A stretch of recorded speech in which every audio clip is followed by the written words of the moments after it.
Today on the buffet, we're going to talk about effectively communicating. So stick around for Life's Potluck Buffet. I'm John Paulus. Thanks for joining me. Did you like Today on the Buffet? I thought I would mix it up a little bit. Okay, so as always, on the bottom of the deck is the last card that was drawn, which is Be Like a Good Novelist, Show, Don't Tell. I'm talking about that yesterday, about doing a project instead of talking about things. So now what I'm going to do is I'm going to ask the cards a question: how to effectively communicate. What are some tips for effective communication? Oh, cards. So let me do a casual shuffle 3 times, where I just rearrange them with my left hand while holding the pack in my right. There's the casual shuffle 3 times. Okay. Now I am going to cut the deck, and I will shuffle them one last time. Give them a good shuffle.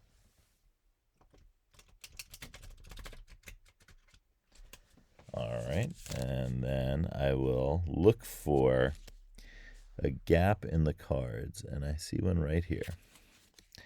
Let's see what this gap says for us. All right.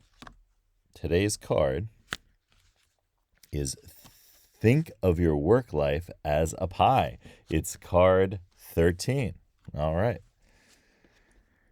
Think of each aspect of your life as a piece of a pie of a different flavor. Your family work, your paid work, your hobbies, your volunteer work, your self-care work, etc., etc., etc., etc. Remember, everything we do is a kind of work. It's effort and energy that we're giving to something. So, say what the largest slice of your pie is right now and what you want it to be in 6 months. Okay.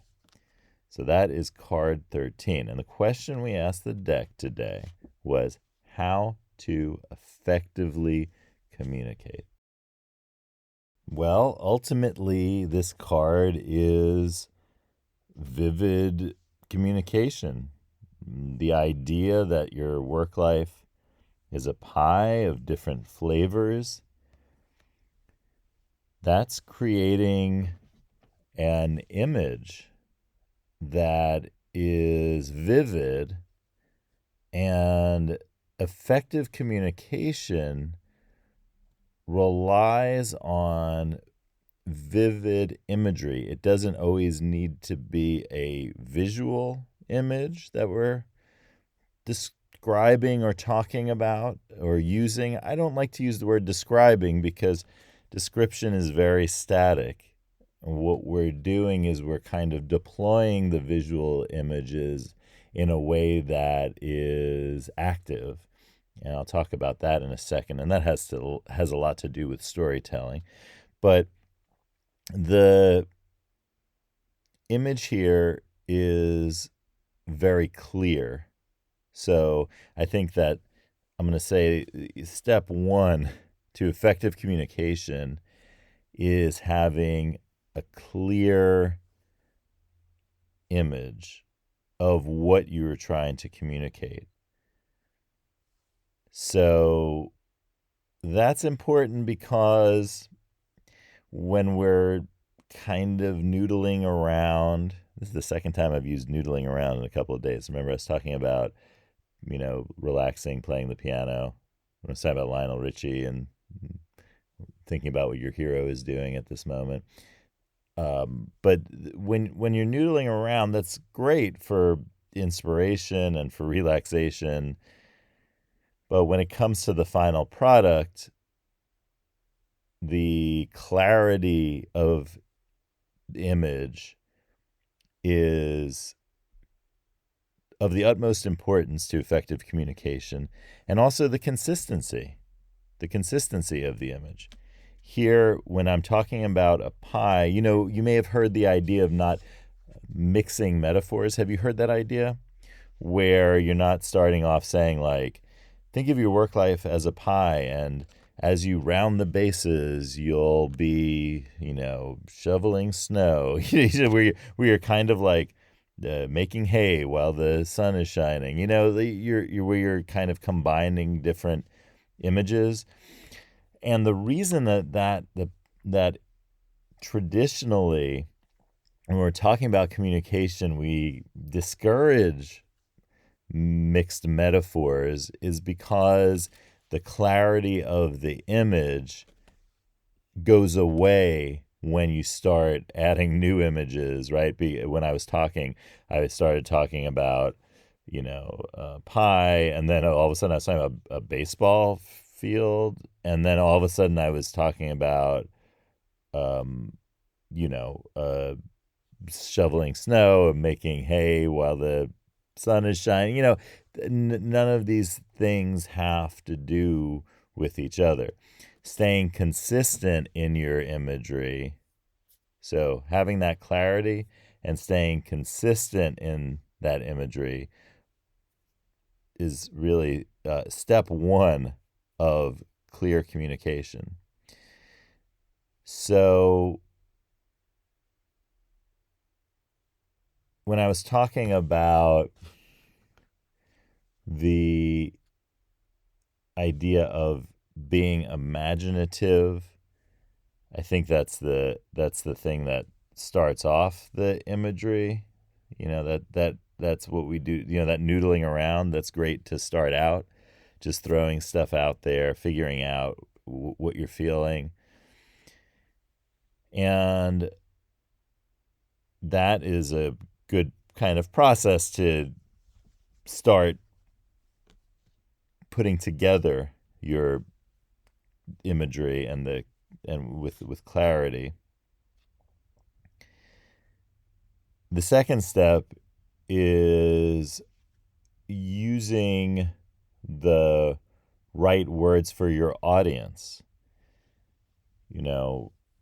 Uh, Having a range of words that you use is really important. Knowing what words are appropriate for what audience you're addressing is critical. And that kind of understanding of the audience is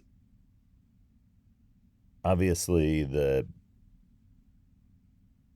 most important thing, I think, about communicating, because that informs your decisions about images as well. If an audience doesn't know what a pie looks like, then this idea of thinking of your work life as a pie isn't a very good one. So, and if an audience doesn't understand the way that you're understanding that pie, I'm talking about it in this card as having different slices in it. And if your audience doesn't understand what a slice of pie is, then that is not a very useful image. So starting out by first noodling around like we were in the piano, right? That's noodling. And then we're then going to get a clarity of image. In this case, we use the image of the pie to understand the division of your work day and your work life. And then the next thing is to understand, say, okay, is my audience going to respond to the image that I came up with? And then so testing that and saying, is this going to be appropriate for my audience? Knowing your audience. And how do you find out about your audience? Well, the asking, so say you're communicating about, you're doing a training, in this case, about work life and work-life balance and things like that. Knowing what the work backgrounds of the people who you're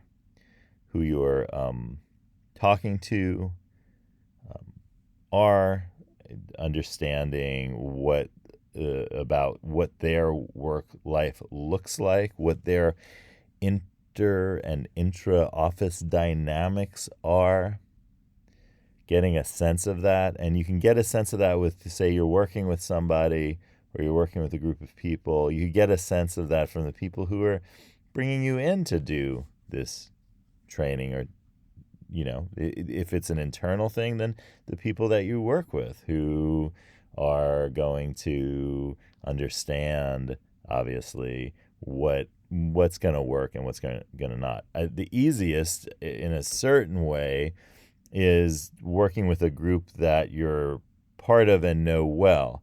It becomes tricky, and effective communication becomes harder when you're working with a group of people that you don't know well. So you're kind of making some educated guesses from experience about what's going to work and what's not going to work.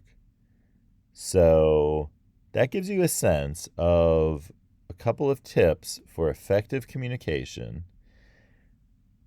The first is to come up with some really good and clear imagery. And the second thing is to make sure that the imagery that you've come up with is going to resonate with the audience that you have. And I promised I would talk to you about storytelling. This is the third key, is saying if you bring something up, then delivering on it. I brought up the idea of storytelling a while back, saying I would talk about that. And so I'll give a brief word about that. The more vivid the story is, and this is why I connected it to the imagery idea, the better it is.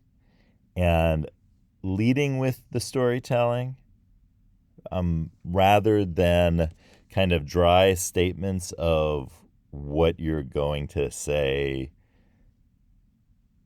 is, I find, always a good start. Obviously, it's not always my practice. So, for example, on Life's Potluck Buffet, I start out sometimes with a story. Sometimes I say what we're going to talk about.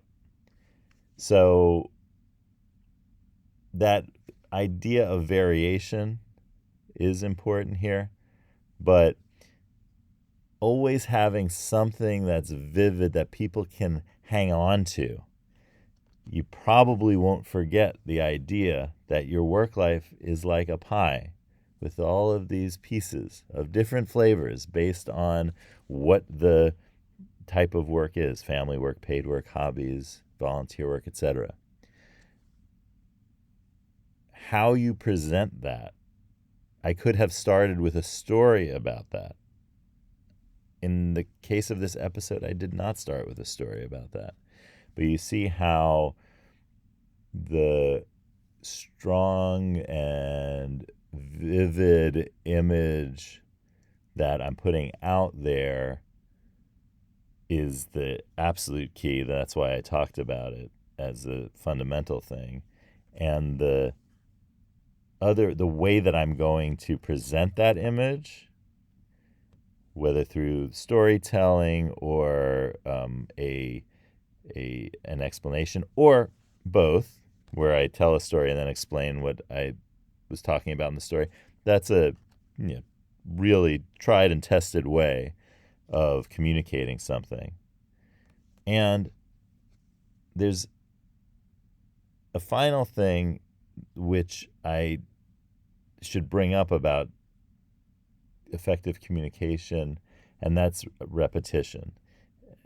You'll see this in some videos that I have on the Life's Potluck Buffet YouTube channel in a playlist about Third Time's the Charm. And it's a video of the actor Alan Alda, who has a center for science communication at a university in New York State. And the science communication key that he always hits on is to say everything that you're saying 3 times in different ways. So that idea of repetition, but variation of repetition, is a final thought I want to leave you with as you think about effective ways of communication. And you'll remember that communication is like your work life. It's like a pie. There are various different things you're saying. They have different flavors.